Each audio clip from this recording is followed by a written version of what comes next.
नमस्कार दोस्तों, स्वागत है आपका आज के एक और नए महत्वपूर्ण वीडियो में। आज के वीडियो में हम देखने वाले हैं एमपीईएसबी के द्वारा ग्रुप 1 सब ग्रुप 3 के तहत आपकी विभिन्न प्रकार की पोस्टों के लिए जो रिक्रूटमेंट नोटिफिकेशन आपका जारी हुआ था, जिसकी ऑनलाइन फॉर्म भी स्टार्ट है, जिसकी अंतिम तिथि आपकी 11 मार्च 2025 रखी गई है। तो आज का वीडियो आप सभी के लिए अति महत्वपूर्ण होने वाला है। साथ ही इस वीडियो में आप जितने भी स्टूडेंट ने फॉर्म फिल कर दिया है, तो आपसे एक रिक्वेस्ट है, यदि आपने फॉर्म फिल कर दिया है तो एक बार आपका फॉर्म को स्टेटस लास्ट डेट से पहले चेक कर लेना चाहिए। किसी कारण से आपका सर्वर इशू के कारण आप ऐसा तो नहीं कहीं आपका फीस पेमेंट आपकी जो पेंडिंग हो चुकी हो या फेल हो चुकी हो या पेमेंट आपका फंस चुका हो और आपने सोच रहे हो कि हमारा फॉर्म सबमिट दिख रहा है, और दूसरा कहीं ऐसा तो नहीं कि आपने गलत जानकारी या गलत डिटेल्स अपलोड कर दिए, तो आपका फॉर्म तो आपको कुछ टाइम के लिए आपको यहाँ पर सबमिट दिख रहा होगा, लेकिन जब बाद में आप चेक करेंगे तो कहीं ऐसा तो नहीं कि आपका फॉर्म रिजेक्ट कर दिया है। अब यदि ऐसा हो जाता है तो आपको लास्ट डेट से पहले आप एक होशियारी इसमें आप कर सकते हैं, क्या कर सकते हैं कि आप दोबारा से अपने नए फॉर्म को फिल कर सकते हैं।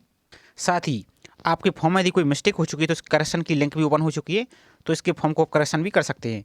साथ ही जिस स्टूडेंट अभी तक फॉर्म फिल नहीं किया है, तो पूरी जानकारी इस वीडियो में हम देखने वाले हैं कि क्या आपकी गलती यहाँ पर नहीं होनी चाहिए और किस प्रकार से आपके फॉर्म को फिल करना है। साथ ही इस फॉर्म को आप ऑल इंडिया से किसी भी राज्य के, किसी भी यूटी के, यानी भारत के कहीं के भी निवासी हैं, आप इसमें आवेदन कर सकते हैं।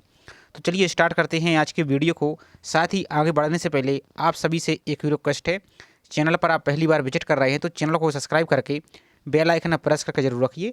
इससे संबंधित जैसे कोई और अपडेट आती है तो आपको इसी चैनल पर वीडियो के माध्यम से जानकारी दे दी जाएगी। साथ ही एक बात और आपको अभी क्लियर कर दें कि आप इस बात के लिए जो आपको स्टेटस वाली बात बोल रहे हैं, तो आप ये मत सोचिए कि हम आप टाइम पास कर रहे हैं, ये आपके फ़ायदे के लिए बताया जा रहा है। आप विश्वास ना हो आप तो अभी आप देखिए कि बहुत सी स्टूडेंट के जो भी आपकी महिला पर्यवेक्षक के फॉर्म चल रहा है, इसमें बहुत सी महिलाएं जो कैंडिडेट हैं, पुरुष और मेल और फीमेल दोनों, तो उसमें बहुत सी स्टूडेंट के क्या हुआ है कि सर्वर इशू के कारण उन्होंने फॉर्म तो फिल कर दिया, लेकिन वो सोच रहे थे कि हमारा फॉर्म सबमिट है, तो उनका किसी कारण से और कुछ की गलत जानकारी अपलोड हो चुकी है, जिसके कारण आपका डॉक्यूमेंट, आपका जैसे मार्कशीट, जाति, आय, निवास या जो भी आपका डिटेल्स है स्पेलिंग है, वो मिस्टेक हो चुकी। तो उस कारण से भी बहुत सी स्टूडेंट के फॉर्म कैंसिल कर दिए है, उनका एडमिट कार्ड नहीं आया है। सेम स्थिति आपकी जो आपकी आबकारी की फॉर्म है उसमें भी आपको देख लेना चाहिए, और उसमें भी बहुत से स्टूडेंट के लिए ये प्रॉब्लम आई है, तो वही सेम गलती अब आपको नहीं करना है।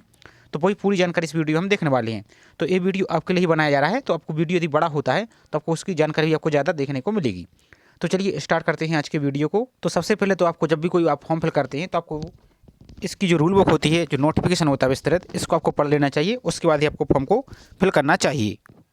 तो इसका हमने जो रूल बुक है इसको हमने डाउनलोड कर लिया। यहाँ पर बाकी की जानकारी तो आप देख सकते हैं। अब चलिए जो मेन जानकारी है वो आपके किसी भी हालत में, किसी भी स्थिति में आपके फॉर्म में गलती नहीं होनी चाहिए, तो वो यहाँ पर देख लेते हैं। सबसे पहले तो यहाँ पर एग्जाम की डेट और बाकी सभी जानकारी आपको यहाँ पर देख लेना है। दूसरा, आपको जो आधार कार्ड है, इस आधार कार्ड को भी आपको यहाँ पर केवाईसी जब करते हैं तो आपको कर लेना है। तो ये तो आपकी बेसिक जानकारी। अब आपको चलिए कुछ और जानकारी देख लेते हैं पहले हम। तो यहाँ पर देखिए, अब सबसे पहले तो आपको मोस्ट इंपॉर्टेंट काम क्या करना है, इस रूल बुक को आप डाउनलोड कीजिए। अब इसमें आपकी विभिन्न प्रकार की अलग अलग पोस्ट कोड वाइज आपकी यहाँ पर वैकेंसी दी गई है, और सभी पोस्ट कोड की अलग अलग योग्यता यहाँ पर रखी गई है। तो सबसे पहले आपको एक काम कर लेना, आनन फानन में फॉर्म फिल मत कीजिए, आप पहले आराम से एक एक जानकारी देख लीजिए। यहाँ पर आप देखिए अच्छी खासी वैकेंसी, आपकी अच्छी खासी पेमेंट यहाँ पर आपकी रहने वाली है।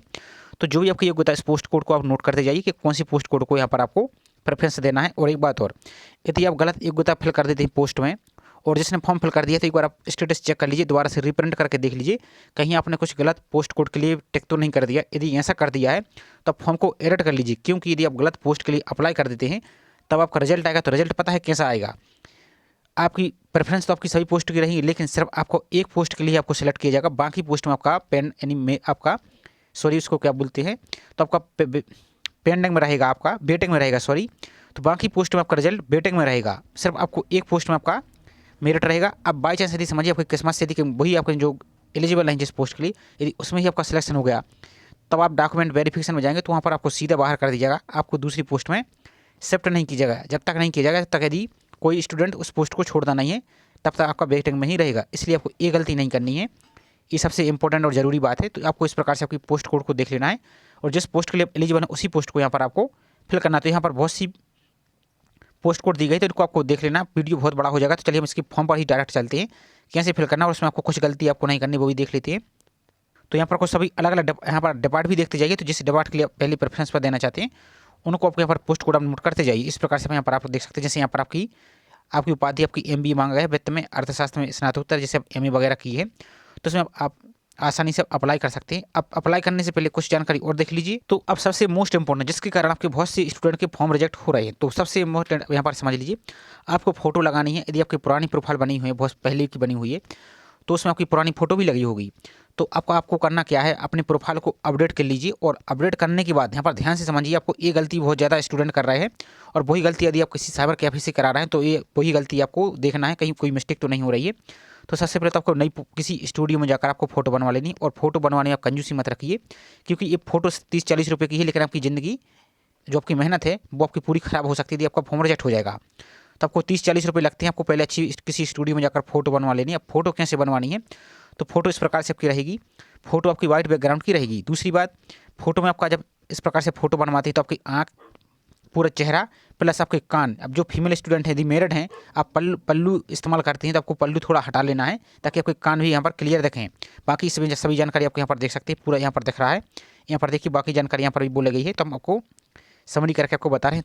तीसरी बात, इस प्रकार से आपकी फ़ोटो रहेगी। यहाँ पर आपका फ़ोटो में आपका नाम होना चाहिए, और यहाँ पर फ़ोटो खींचने की डेट यहाँ पर क्लियर लिखी होनी चाहिए, और फोटो आपकी 3 माह से अधिक पुरानी यहाँ पर नहीं होनी चाहिए, वही आपको यहाँ पर लिखा गया है। और तीसरा, यदि आप फोटो में चश्मा वगैरह, यदि आपको चश्मा लगता है पढ़ने में, यहाँ पर देखिए, तो आपको जो ट्रांसपेरेंसी लेंस वाला चश्मा है, जो पारदर्शी लेंस है, वही आपको चश्मा लगाना है, और आपकी चश्मा की चमक यानी रिफ्लेक्शन नहीं होना चाहिए। और तीसरा, जो आप फोटो एडमिट कार्ड, जो फोटो आप फॉर्म में लगा रहे हैं, वही फोटो आपको कम से कम 5 से 6 कॉपी निकाल के रखिए, क्योंकि जब आपका सिलेक्शन हो जाएगा तो वही आपको डॉक्यूमेंट वेरिफिकेशन में लेके जाना होगा, और वही आपको एडमिट कार्ड में एग्जाम देने के लिए भी चिपका के ले जाना होगा। और अब नेक्स्ट है आपका, जो आपकी हैंड डिक्लेरेशन अपलोड कर रहे हैं और सिग्नेचर अपलोड कर रहे हैं, तो समझिए इस प्रकार से आप सिग्नेचर जब अपलोड करते हैं तो सिग्नेचर ऐसा नहीं कि दिख ही नहीं रहा, इतना सा छोटा सा नहीं करना है, आपको थोड़ा बड़ा करना है। और सिग्नेचर आपका पूरा कैपिटल लेटर में नहीं करना है, जैसे फॉर एग्जांपल के लिए आपका नाम है अजय, तो इस प्रकार से आपको AJA, इस प्रकार से आपको पूरा नहीं करना है, आपको सिर्फ आगे का अक्षर बड़ा कर सकते हैं, बाकी सभी छोटे आप कर दीजिए। तीसरा, जो आप हैंड डिक्लेरेशन अपलोड करते हैं तो इस प्रकार से आपकी जो फॉर्मेट रहेगा उसमें से आपका लाइन बाहर तिरछी कटी फिटी नहीं होनी चाहिए। यदि ऐसा होता है तब भी आपके फॉर्म रिजेक्ट कर दिए जाएंगे, इसलिए इतनी बात को आपको विशेष रूप से ध्यान देना है। अब आपको कैसे अपडेट करना है प्रोफाइल, तो इसका चैनल पर ऑलरेडी वीडियो अपलोड है, पूरा प्रोसेस आप मोबाइल से कर सकते हैं, तो उसको लिंक आपको डिस्क्रिप्शन में हमने दे दिए, उसको आप देख सकते हैं। अब चलिए फॉर्म को कैसे फिल करना है वो देख लीजिए। दोस्तों वीडियो थोड़ा बड़ा हो सकता है, लेकिन आपको कंप्लीट जानकारी बताई जा रही है, ये आपकी फ्यूचर का मामला है, तो आप थोड़ा सा यदि आप इसको टाइम निकाल के देख लेते हैं तो आप ये गलती करने से बच जाएंगे। अब चलिए आपको इसको फॉर्म कैसे फिल करना है, तो आपको मोबाइल में टाइप करना है या गूगल में टाइप करना है, आपको अपने मोबाइल के ब्राउजर में MPESB और सर्च पर आपको सिंपल क्लिक करना है। इसके बाद आपको जो पहली लिंक दिख रही है इस पर आपको क्लिक करना है ESB पर। इसके बाद इंग्लिश का ऑप्शन दिख रहा है, इस पर आपको क्लिक करना है। इसके बाद यहाँ पर आपको कोई भी अपडेट आती है तो यहाँ पर आपको शो हो जाएगा, यहाँ पर फॉर्म फिल का ऑप्शन दिख रहा है, इस पर आपको क्लिक करना है। लेकिन यदि आपको किसी प्रकार की कोई समस्या आ रही है तो यहाँ पर ESB की 2 हेल्पलाइन नंबर दिए गए, इनको आप नोट करके रख सकते हैं। तो अप्लाई ऑनलाइन वाले ऑप्शन पर हम क्लिक करते हैं। यहाँ पर नीचे को चले ना, और जो आपकी ग्रुप 4 के फॉर्म चल रहे हैं इसके भी अभी फॉर्म फिल चल रहे हैं, तो यदि इसको आप अप्लाई करना चाहते हैं, इसकी रूल को आप पढ़ के, तो इसका भी चैनल पर वीडियो अपलोड है, लिंक आपको डिस्क्रिप्शन में दे दी हो, तो उसको देखकर भी अपने फॉर्म को फिल कर सकते हैं। यहाँ पर हम नीचे को चले जाइए, तो यहाँ पर आपको जो रेड कलर का ऑप्शन दिख रहा है इस पर क्लिक करके पहले तो आपको इसकी PDF को डाउनलोड करके पढ़ लेना है। और यहाँ पर जो साइड में ग्रीन कलर का ऑप्शन दिख रहा है, ये ग्रीन टेक, तो इस पर आपको क्लिक करना है। इसके बाद यहाँ पर आपको जो टर्म एंड कंडीशन दिख रहा है इस पर आपको सिंपल क्लिक करना है। यहाँ पर आपको आगे बढ़ाए पर क्लिक करना है। अब जैसे इस पर आप क्लिक कर देते हैं तो जो आपकी प्रोफाइल पंजीयन है, जो आपने प्रोफाइल पंजीयन किया है वही प्रोफाइल पंजीयन नंबर यहाँ पर फिल करना है। अब यदि आप अदर स्टेट के यहाँ पहली बार फॉर्म फिल कर रहे हैं तो प्रोफाइल पंजीयन आपको बनानी होगी। तो आपकी जैसे फोटो, सिग्नेचर, हैंड डिक्लेरेशन और डॉक्यूमेंट आपको सब प्रोफाइल पंजीयन में ही बनाने होते हैं। तो प्रोफाइल पंजीयन को कैसे रजिस्ट्रेशन करना है तो उसका भी चैनल पर वीडियो अपलोड है, उसकी लिंक आपको डिस्क्रिप्शन में दे दी, तो सभी को आप अपनी सुविधा अनुसार देख सकते हैं। यहाँ पर अपनी डेट ऑफ बर्थ फिल करना है और एक कैप्चा फिल करके आपको इस कैप्चा को सॉल्व करके यहाँ पर फिल करना है और सत्यापित कर आगे बढ़ाए पर आपको क्लिक कर देना है। इसके बाद आपकी जो प्रोफाइल की जानकारी, पूरी प्रोफाइल की जानकारी आपको A to Z दिख रही होगी। आपको चेक कर लेना कोई मिस्टेक तो नहीं हो चुकी है। यदि मिस्टेक हो चुकी है तो एडिट प्रोफाइल वाले ऑप्शन पर जाकर अपनी प्रोफाइल को एडिट कर लेना है। एडिट कैसे करना है तो पूरा प्रोसेस आपको वीडियो अपलोड है, उसको आप देख लीजिए। सब कुछ सही होने के बाद आपको आगे बढ़ाए पर आपको क्लिक कर देना है। और दोस्तों यदि वीडियो आपको पसंद आ रहा हो तो प्लीज़ वीडियो को आप ज़्यादा से ज़्यादा लाइक जरूर कीजिए और प्लीज़ आप सपोर्ट कीजिए। यदि आप सपोर्ट करेंगे तो हमें भी इससे मोटिवेशन मिलता है और इसी प्रकार के आपको वीडियो मिलती रहेंगी।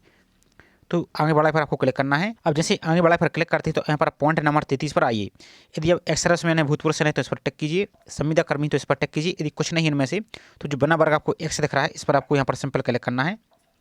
इसको तक नेक्स्ट आ जाता है आयु सीमा के संबंध में छूट, तो ये ऑप्शन आपके यहाँ पर हाइड रहेंगे। अब नेक्स्ट है कि आप शासकीय विभागों, निगमों, मंडलों या स्वतः शासी निकायों में होमगार्ड हैं, यदि हैं तो हाँ पर, नहीं तो नो पर ही इस प्रकार से टिक करना है। नेक्स्ट आ जाता है आपका क्या आप 1/1/1963 के बाद राष्ट्रीय छात्र सेना में पूर्णकालिक कैडेट अनुदेश के रूप में भर्ती किए गए? यदि किए गए हैं तो वहाँ पर, नहीं तो नो पर ही इस प्रकार से टिक कर देना है। नेक्स्ट आपका पॉइंट नंबर 39, क्या आप मध्य प्रदेश शासन के अधीन छटनी सौदा कर्मचारी हैं? अब यदि छटनी सौदा कर्मचारी हैं तो एस कीजिए, नहीं तो आपको नो पर ही इस पर भी आपको टिक कर देना है इस प्रकार से। अब नेक्स्ट ऑप्शन आ जाता है आपका, यहाँ पर हम देख लेते हैं। अब ये ऑप्शन तो आपकी विधवा, परित्यक्त, तलाकशुदा, ये आपकी जब प्रोफाइल में मेरिट है अनमेरिट पर टिक करते हैं तब आपको यहाँ पर दिखेगा। तो यहाँ पर तो ऑप्शन आपकी हाइड रहेंगे, आप अनमेरिट टिक कर देते हैं। ये भी ऑप्शन आपकी हाइड रहेंगे, आप अनमेरिट टिक कर देते हैं। नेक्स्ट है, क्या आप विक्रम पुरस्कार से सम्मानित खिलाड़ी हैं? यदि हैं तो वहाँ पर, नहीं तो नहीं पर ही इस प्रकार से टिक करना है। नेक्स्ट है आपका, क्या आप शासकीय सेवा में नियुक्ति के लिए नीचे दिए गए विभिन्न वर्गों में सम्मिलित नियम पुस्तिका के अनुसार इस वर्ग के लिए विशेष आयु 55 वर्ष तक छूट एवं बोनस अंक लेना चाहती है? अब इनमें से अतिरिक्त आप लाभ लेना चाहती हैं तो यहाँ पर ये आपको कारण दिख रहा है। इनमें से यदि किसी एक कारण, जैसे आप समझिए एनसीसी छात्र हैं आप, तो यहाँ पर आप टिक कर दीजिए तो आपको एक्स्ट्रा बोनस अंक मिल जाएगा। और आपको यदि अपर एज है आपकी ज़्यादा तो उसमें आपको आयु में भी छूट मिल जाएगी। यदि आप राजस्व के कर्मचारी हैं, बर्मा एवं सिलोन में छूटे हुए भारतीय नागरिक हैं, अतिशेष कर्मचारी जनगणना 1981 के, जो यहाँ पर आपको है इसको आप टिक कर दीजिए यदि हैं। यदि कुछ नहीं तो आपको सिंपल यहाँ पर नहीं पर ही टिक करना है। नेक्स्ट आ जाता है अब आपका, आपकी पोस्ट प्रेफरेंस देनी है तो वही सबसे मेन फॉर्म का पूरा फंडा है, तो यहीं पर आपको गलती नहीं करनी है। आपको ऊपर सब कुछ आपको यस एंड नो टिक कर देना है। उसके बाद यहाँ पर जो सिलेक्ट प्रेफरेंस का ऑप्शन दिख रहा है, जो ब्लू कलर का टिक, इस पर आपको क्लिक करना है। यदि यहाँ पर ऊपर कोई भी ऑप्शन आपके यहाँ पर छूट जाते हैं तो आपको यहाँ पर ये टिक नहीं होगा, तो पहले आपको पूरा ऊपर को टिक कर देना है। उसके बाद यहाँ पर आपको सिलेक्ट प्रेफरेंस पर आपको क्लिक करना है। चलिए इसको देख लेते हैं हम। तो जैसे इस पर टिक कर देते हैं, अब थोड़ा सा यहाँ पर नीचे को चले आना है। तो अब यदि मोबाइल से यूज फिल कर रहे हैं तो यहाँ पर देखिए अच्छी तरीके से, तो यहाँ पर सभी की पोस्ट कोड यहाँ पर दिख रही है। इस वाले पार्ट को ऊपर खिसकाइए तो यहाँ पर आपको स्क्रॉल होगा, इस प्रकार से आपको दिखा देते हैं। यहाँ पर आपकी पोस्ट प्रेफरेंस होगी, तो प्रेफरेंस आपको मोबाइल से कैसे देना है ध्यान से समझिए। अब जिस पोस्ट के लिए आप पहले नंबर पर प्रेफरेंस देना चाहते हैं उसी पोस्ट को पहले नंबर पर इस प्रकार से यहाँ पर टिक कीजिए। और उसके साइड में यहाँ पर आपको पोस्ट कोड आपको जो नंबर बन दिख रहा है इस पर आपको टिक करना है। तो यहाँ पर देखिए आपका एक यहाँ पर जो साइड में ऑप्शन दिख रहा है वाला सेक्शन, इसमें आपको यहाँ पर ही ऐड दिख जाएगा। इसी प्रकार से आप जिस पोस्ट के लिए यहाँ पर देखिए साइड में सभी पोस्ट को यहाँ पर पोस्ट कोड दिख रहा है, यहाँ पर विभाग का नाम दिख रहा है, यहाँ पर पोस्ट कोड दिख रहा है, साथ में उसकी एक गुता भी दिख रही है। यदि आप जिस पोस्ट के लिए एलिजिबल है, तो फॉर एग्जाम्पल आप इस पोस्ट कोड के लिए दूसरे नंबर पर देना चाहते हैं तो यहाँ पर आप टिक कीजिए। और साइड में 2 नंबर दिख रहा है, इस पर भी टिक कीजिए। तो यहाँ पर देखिए आपके 2 नंबर पर ऐड हो चुका है। लेकिन एक बार आपको जो पहले नंबर पर दिख रहा है मोबाइल वाले, तो यहाँ पर एक बार आपको इस पर भी आपको टिक करना होगा। एक बार आप इस पर टिक कर दीजिए इस प्रकार से, तो अब आपकी पोस्ट ये आपकी पहले नंबर पर आ चुकी है, ये आपकी ऑटोमेटिक दूसरे नंबर पर ऐड हो जाएगी। इसी प्रकार से अब जैसे इस पोस्ट के लिए आप अप्लाई नहीं करना चाहते हैं, यहाँ पर देखिए जैसे, तो यहाँ पर आपको सिंपल नहीं पर ही टिक करना है। और सभी पोस्ट को आपको यस और नो टिक करना जरूरी होगा। तो इस पोस्ट को आप नहीं पर टिक कर सकते हैं। तो ये हम डेमो के लिए आपको दिखा रहे हैं, जो ये आपकी एक्चुअल जानकारी है वही आपको फिल करना है। और गलती से आपको किसी दूसरी गलत पोस्ट को आपको टिक नहीं करना है, नहीं तो आपको ही बाद में प्रॉब्लम होगी, फिर बाद में उसका कोई भी सोल्यूशन नहीं रहेगा। तो जैसे इस पोस्ट के लिए आप एलिजिबल नहीं तो इसको आप इस प्रकार से टिक कर दीजिए। अब जैसे नेक्स्ट दिखा देते हैं। अब जैसे यहाँ पर इस पोस्ट के लिए एलिजिबल नहीं तो इस पर भी नो टिक कीजिए। अब जैसे नेक्स्ट आ जाता है, तो किसी मान्यता प्राप्त विश्वविद्यालय से जीव विज्ञान, पर्यावरण विज्ञान, वनस्पति शास्त्र या रसायन शास्त्र में स्नातकोत्तर यानी या पीजी की है, जैसे आपकी एमएससी, तो यदि की हैं तो इसको आप अब प्रेफरेंस देना चाहते हैं, इस पर आप टिक कीजिए इस प्रकार से। इसके बाद जो साइड में सेक्शन दिख रहा है इस पर टिक कीजिए। अब यहाँ पर आप साइड में देखिए तो आपको ये पोस्ट आपके यहाँ पर ऐड हो चुकी है। तो यहाँ पर देखिए आपकी पोस्ट तीसरे नंबर पर ऐड हो चुकी है। इसी क्रम में आपको जितनी पोस्ट के लिए आपको एलिजिबल हैं उतनी पोस्ट को उसी क्रम में टिक करते जाइए। इस प्रकार से आपको यहाँ पर देखिए तो आपकी ये चौथे नंबर पर ऐड हो चुकी है। यहाँ पर देखिए पहली प्रेफरेंस अब यहाँ पर आपको देना है, बाकी की आपकी ऑटोमेटिक इसी क्रम में आपकी ऐड होते जाएंगे। और जिस पोस्ट के लिए एलिजिबल नहीं है तो उसको यहाँ पर नो पर टिक करते जाइए। इस प्रकार से आपको टिक कर लेना है। चलिए इसको हम फिल कर लेते हैं, उसके बाद नेक्स्ट प्रोसेस आपको यहाँ पर हम दिखा देते हैं। तो अब आपकी नेक्स्ट आ जाता है पॉइंट नंबर 45। तो यहाँ पर आपको मध्य प्रदेश राज्य के रोजगार कार्यालय में जीवित पंजीयन क्रमांक आपको फिल करना होगा। यदि आप नहीं पर टिक करते हैं तो यहाँ से अप्लाई नहीं कर पाएंगे। अब सिंपल सा मतलब ये आपको यहाँ पर एस करना है। और जो स्टूडेंट मध्य प्रदेश के बाहर के हैं उनके लिए भी आपको रोजगार पंजीयन करना होगा। अब रोजगार पंजीयन करना कैसे है, तो इसका चैनल पर वीडियो अपलोड है, लेकिन वहाँ पर आप ध्यान से समझ लीजिए। वहाँ पर आपको बहुत से स्टूडेंट के लिए डाउट आएगा, तो आपको यहीं पर हम क्लियर कर देते हैं। यदि आप मध्य प्रदेश के बाहर के स्टूडेंट हैं तो आपको अपने राज्य का वहाँ पर ऑप्शन नहीं दिखेगा, क्योंकि रोजगार कार्यालय जो मध्य प्रदेश का ही है, इस रोजगार कार्यालय मध्य प्रदेश को सिलेक्ट करना होगा। अब या तो आप अपने नियरेस्ट जिले को सिलेक्ट कर सकते हैं, या सिंपल कुछ नहीं कीजिए तो आप मध्य प्रदेश की राजधानी भोपाल को सिलेक्ट कीजिए। और उसमें आपकी लोकल बॉडी जो कुछ भी आएगा सब आप अपने मन से वहाँ पर कुछ भी रैंडमली सिलेक्ट कर दीजिए। अब आपको पिन कोड और अपना करस्पॉन्डिंग जो आपका वर्तमान एड्रेस है वो आपका जो भी आपके राज्य के वही आपको सही सही फिल करना है। बाकी की जानकारी आपको मध्य प्रदेश की सिलेक्ट कर देनी है। और उस वीडियो में देख लीजिए तो पूरी प्रोसेस आपको देखने को मिल जाएगी, एजुकेशन क्वालिफिकेशन और प्रिंट कैसे करना है। तो सब कुछ आपको कर लेना, चाहे मध्य प्रदेश के निवासी हो चाहे मध्य प्रदेश के बाहर के स्टूडेंट हो, सेम प्रोसेस आप उस वीडियो को देख लीजिए। तो यहाँ पर आपको जो रोजर पंजीयन नंबर मिलेगा वही नंबर आपको यहाँ पर फिल कर देना है। यहाँ पर रोजर पंजीयन की डेट फिल करनी है, किस डेट को आपने रोजर पंजीयन किया था। अब यदि किसी ने बीच में रिन्यू किया है तो रिन्यू की डेट आपको फिल नहीं करनी है, जो आपने पंजीयन किया था वही डेट पंजीयन की आपको फिल करनी है। आप यहाँ पर रोजर पंजीयन को देखिए, तो यहाँ पर साइड में आपको डेट लिखी मिल जाएगी। अब नेक्स्ट है किस जिले में आपने रोजर पंजीयन किया है, तो उस जिले का नाम यहाँ पर फिल कीजिए, सिंपल सा। इसके बाद नेक्स्ट आ जाता है आप न्यूनतम, यहाँ पर देखिए आवेदित पद हेतु न्यूनतम नियम पुस्तिका के अध्याय 2 में उल्लिखित विभाग भाग एवं पदभार, न्यूनतम शिक्षण अर्हता एवं अनर्हता को अपन अच्छी तरह से पढ़ लिया है, तदनुसार आप शिक्षण अर्हता रखती है, तो यहाँ पर आपको ऐसे ही टिक करना है। अब नेक्स्ट है क्या आवेदक के पास आपके पास समग्र आईडी क्रमांक है, तो जो मध्य प्रदेश के निवासी है यदि आपके पास समग्र आईडी क्रमांक है, जो आपकी फैमिली आईडी होती है, उस फैमिली आईडी में आपकी मेंबर आईडी होगी और उस मेंबर आईडी में जो आपकी आईडी है वो यदि आपके पास है तो यस कीजिए, और यहाँ पर आपको समग्र आईडी नंबर आपको फिल कर देना है। अब यदि जिसके पास समग्र आईडी नहीं है तो कोई दिक्कत वाली बात नहीं है, यहाँ पर आप नहीं पर टिक कर दीजिए। अब नेक्स्ट आ जाता है 4 एग्जाम सेंटर आपको सेलेक्ट करने के ऑप्शन दिए गए हैं, तो जो भी आपको नियरेस्ट एग्जाम सेंटर इस प्रकार से आप यहाँ पर देख लीजिए, इतनी एग्जाम सेंटर में आपका यहाँ पर एग्जाम होने वाला है, तो जो भी आपकी नियरेस्ट एग्जाम सेंटर इस प्रकार से आप सेलेक्ट कर लीजिए। ये हम आपको डेमो के लिए शो कर रहा है, जो भी आपकी एक्चुअल जानकारी वही आपको यहाँ पर इस प्रकार से फिल करना है। इतना करने के बाद आपको सिंपल सा जो घोषणा पत्र दिख रहा है इस पर आपको टिक करना है इस प्रकार से, और यहाँ पर आपको आगे बढ़ाए पर आपको क्लिक करना है। तो जैसे आप सबमिट करते हैं तब आपको यहाँ पर देखिए आपका पूरा फॉर्म यहाँ पर सबमिट हो चुका है। अब एक यहाँ पर देखिए ऊपर आपको एक आवेदन क्रमांक दिख रहा होगा, तो इसका आप पहले स्क्रीनशॉट ले लीजिए और इसको नोट कर लीजिए, क्योंकि इसकी ही आगे आपको आवश्यकता पड़ने वाली है। तो सब कुछ आपको कर लेना, और यहाँ पर पूरा फॉर्म आपका सबमिट हो चुका है, आपका भुगतान नहीं दिख रहा होगा, तो पूरे फॉर्म को आपको चेक कर लेना है। उसके बाद आपको नीचे की ओर चले जाना है। तो सबसे नीचे की ओर चले जाइए, यहाँ पर आपको जो प्रिंट का ऑप्शन दिख रहा है, सबसे पहले तो आपको उसको प्रिंट ले लेना है। प्रिंट आपको लेना ही होगा तभी आपको प्रोसीड टू पेमेंट पर क्लिक होगा, तो पहले इस प्रिंट वाले ऑप्शन पर आपको इस प्रकार से एक बार टिक करना है। अब जैसे इस पर टिक करते हैं, तो जैसे इस पर आप टिक करते हैं, यदि आप मोबाइल से कर रहे हैं क्रोम ब्राउजर से, तो यहाँ पर आपको इस प्रकार का एरर दिखेगा। तो इसको प्रिंट लेने के लिए आप अपने मोबाइल के प्ले स्टोर में जाइए, वहाँ से आप फायरफॉक्स ब्राउजर को आप डाउनलोड कीजिए, वहाँ से फॉर्म को आप प्रिंट ले सकते हैं। तो इस प्रकार से आपको एक बार क्लिक करना है, इसके बाद आपको दोबारा से एक बार आपको बैक पर क्लिक करना है। अब आपको यहाँ पर जो प्रोसीड टू पेमेंट का ऑप्शन दिख रहा है इस पर आपको इस प्रकार से क्लिक कर देना है। तो यहाँ पर आपको पेमेंट करने के लिए अलग अलग ऑप्शन दिख रहे हैं, आप डेबिट कार्ड के माध्यम से, यूपीआई के माध्यम से, फोन पे, पेटीएम, गूगल की पे के माध्यम से इस प्रकार से यहाँ पर आप टिक कीजिए इस प्रकार से। यहाँ पर पेटीएम और पे गवर्नमेंट ऑफ इंडिया एनडीएमएल, तो इस प्रकार के विभिन्न प्रकार के ऑप्शन दिख रहे हैं, तो इससे आप अपनी फीस को पेमेंट कर दीजिए। और जैसे आप फीस को पेमेंट करते हैं तो पेज को रेफरेंस मत कीजिए, आप ऑटोमेटिक रीडायरेक्ट होकर आपका फॉर्म की फीस यहाँ पर सबमिट हो जाएगी। तो इतना तो काम आप सभी स्टूडेंट ने किया। आप सबसे मोस्ट इंपॉर्टेंट जो स्टूडेंट अपना एप्लीकेशन नंबर नहीं नोट कर पाया है और जिसने फॉर्म सबमिट कर दिया है, तो आपको दोबारा से एक बार स्टेटस चेक करना है, कहीं आपका फॉर्म रिजेक्ट, पेंडिंग, कुछ भी समस्या तो नहीं आई है। यदि ऐसी आ चुकी है तो यहाँ पर जो इसकी लास्ट डेट दिख रही है 11 तारीख, इससे पहले आप अपने फॉर्म को दोबारा से एक बार नया फ्रेश फॉर्म सबमिट कर सकते हैं। तो यहाँ पर आपके जो इसके होम पेज पर आएंगे तो यहाँ पर नीचे को देखिए, तो एक ऑप्शन आपको यहाँ पर दिख रहा है, भुगतान ना किएगा, आवेदन का भुगतान एवं आवेदन की स्थिति की जाँच करें। तो इस पर आपको क्लिक करना है। जो आपने अभी एप्लीकेशन नंबर नोट किया है, स्क्रीनशॉट लिया, वही एप्लीकेशन नंबर आपको यहाँ पर फिल करना है। यहाँ पर अपनी डेट ऑफ बर्थ फिल करना है, यहाँ पर प्रोफाइल का पासवर्ड फिल करना है, और यहाँ पर जो कैप्चा दिख रहा है इस कैप्चा को यहाँ पर फिल करना है और आगे बढ़ाए पर क्लिक करना है। तो जैसे इस पर आप क्लिक करते हैं तो पूरा फॉर्म का यहाँ पर आपका प्रीव्यू दिखेगा, इस प्रकार से पूरा फॉर्म का प्रीव्यू दिखेगा। अब आपको चेक कर लेना है, यदि आपके फॉर्म इस प्रकार से तिरछा आपको इस प्रकार से भुगतान है दिख रहा है, तब आपको कोई भी दिक्कत नहीं है, आपका एडमिट कार्ड आ जाएगा। लेकिन एक बार लास्ट डेट से पहले आपको दोबारा से एक बार फिर से इस पर चेक कर लेना है, कहीं कोई मिस्टेक तो नहीं आ चुकी है। अब जिसका फॉर्म यदि दिख रहा है कि आवेदन निरस्त है, तब आपका फॉर्म रिजेक्ट हो चुका है, आपका एडमिट कार्ड नहीं आएगा, आपको लास्ट डेट से पहले ही दोबारा से न्यू फॉर्म फिल कर लेना चाहिए। और तीसरी बात, आपको दोबारा से प्रोफाइल को पहले चेक कीजिए, कहीं डॉक्यूमेंट में नाम में स्पेलिंग में कोई मिस्टेक तो नहीं है, फोटो, सिग्नेचर, हैंड क्लियरेशन इसमें कोई मिस्टेक तो नहीं है, वो आपको चेंज कर लेना है। दोबारा से नई प्रोफाइल को अपडेट करके फिर दोबारा से न्यू फॉर्म फिल कीजिए। यदि दोबारा से सेम गलती कर दें तो दोबारा से फिर फॉर्म आपका रिजेक्ट हो जाएगा, तो यही गलती आपको नहीं करनी है। तीसरी बात, यदि आपने फॉर्म की फीस पेमेंट कर दी है, आपके अकाउंट से भी कट चुकी है, लेकिन यहाँ पर आपको भुगतान नहीं दिख रहा है, तब भी आपको दोबारा से न्यू फीस आपको पेमेंट करनी होगी। आपके कुछ दिन में आपका जो पहली वाली फीस है वो आपकी रिफंड हो जाएगी। यदि आपकी भुगतान नहीं दिख रहा है और आप छोड़ देते हैं, तब आपका बाद में एडमिट कार्ड नहीं आएगा। और सेम गलती वही सबसे ज़्यादा महिला पर्यवेक्षक के फॉर्म में स्टूडेंट ने की है, और वही गलती आपके जो आबकारी के फॉर्म हुए उसमें भी सेम गलती हुई है।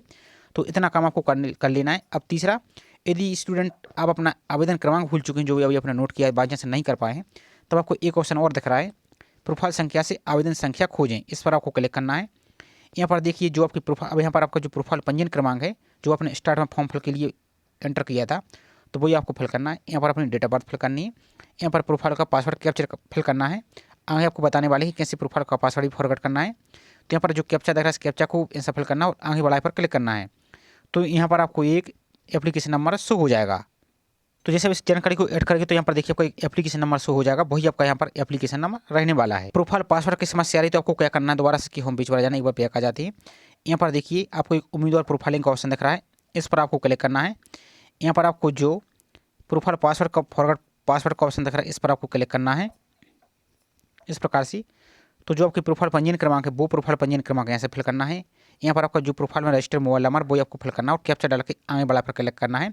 तो आपका जो रजिस्टर्ड मोबाइल नंबर है उस पर एक ABCD अल्फाबेट में आपका एक पासवर्ड आएगा, वही आपका पासवर्ड रहने वाला है। अब जो स्टूडेंट अपनी प्रोफाइल पंजीयन ही भूल चुका है उसको कैसे फॉरवर्ड करना है और किसी भी हालत में आपको नई प्रोफाइल पंजीयन नहीं करना है यदि आप पहले से पंजीयन किए हैं, नहीं तो आपको फॉर्म को फिल नहीं कर पाएंगे। जैसा कि आपकी शिक्षक वर्ग चयन परीक्षा आपकी उसमें भी बहुत सी स्टूडेंट के लिए यही समस्या आई थी। तो यहाँ पर आपको एक क्वेश्चन आपको दिख रहा है, आवेदक की प्रोफाइल पंजीकरण क्रमांक प्राप्ति, इस पर आप यहाँ पर क्लिक कीजिए। यहाँ पर आपको जो मोबाइल में प्रोफाइल में अपना मोबाइल नंबर रजिस्टर किया था वो मोबाइल नंबर यहाँ पर फिल कीजिए। यहाँ पर कैप्चा को फिल कीजिए, आगे बढ़ा पर क्लिक कीजिए तो आपके फोन में जो आपका रजिस्टर मोबाइल नंबर उस पर एक OTP आएगा, उसमें आपको प्रोफाइल पंजीयन लिखा मिल जाएगा। तो आई होप सभी प्रकार की आपको समस्या मैंने बता दी है। आपको किसी प्रकार की कोई भी समस्या आ रही तो बेझिझक कमेंट करके पूछ सकते हैं। और एक ऑप्शन और है, यदि आपका मोबाइल नंबर बंद हो चुका है, आप बोलेंगे कि मोबाइल नंबर बंद हो चुका है और प्रोफाइल पंजीयन आपकी पुरानी है, तो यहाँ पर एक ऑप्शन और दिख रहा है, यहाँ पर देखिए प्रोफाइल पंजीयन मोबाइल नंबर अपडेट करें एवं पासवर्ड की प्राप्ति, इस पर आप जैसे क्लिक कीजिए इस प्रकार से। तो आपका जो प्रोफाइल पंजीयन करना है वो फिल कीजिए और जो नया मोबाइल नंबर लिंक करना है वही मोबाइल नंबर यहाँ पर फिल कीजिए और आगे की प्रोसेस आप करते जाइए। तो ये पूरी प्रोसेस आपको बताने का प्रयास किया गया है। आई होप जानकारी आपको पसंद आई होगी। जानकारी पसंद आई हो तो प्लीज़ वीडियो को लाइक जरूर करें। साथ ही चैनल पर पहली बार विजिट कर रहे हैं तो चैनल को सब्सक्राइब करके बेल आइकन प्रेस करके जरूर रखिए इसी प्रकार की रेगुलर अपडेट पाने के लिए। साथ ही फिर भी आपको किसी प्रकार की कोई भी प्रॉब्लम आ रही है तो कमेंट करके आप पूछ सकते हैं। तो चलिए मिलते हैं इसी प्रकार से एक और नई जानकारी के साथ। जय हिंद। और यहाँ पर एक हेल्पलाइन नंबर भी दिया गया है MP ऑनलाइन का, तो इसमें आप आगे 0 लगा देना है, इस नंबर में आगे 0 लगा देना, पूरा नंबर पर आप कॉन्टैक्ट यहाँ पर लगा डायल करेंगे तो आप MP ऑनलाइन के हेल्पलाइन नंबर पर आप कॉन्टैक्ट कर सकते हैं फीस पेमेंट से और किसी प्रकार की कोई भी समस्या आ रही है। तो चलिए मिलते हैं इसी प्रकार से एक और नई जानकारी के साथ। जय हिंद।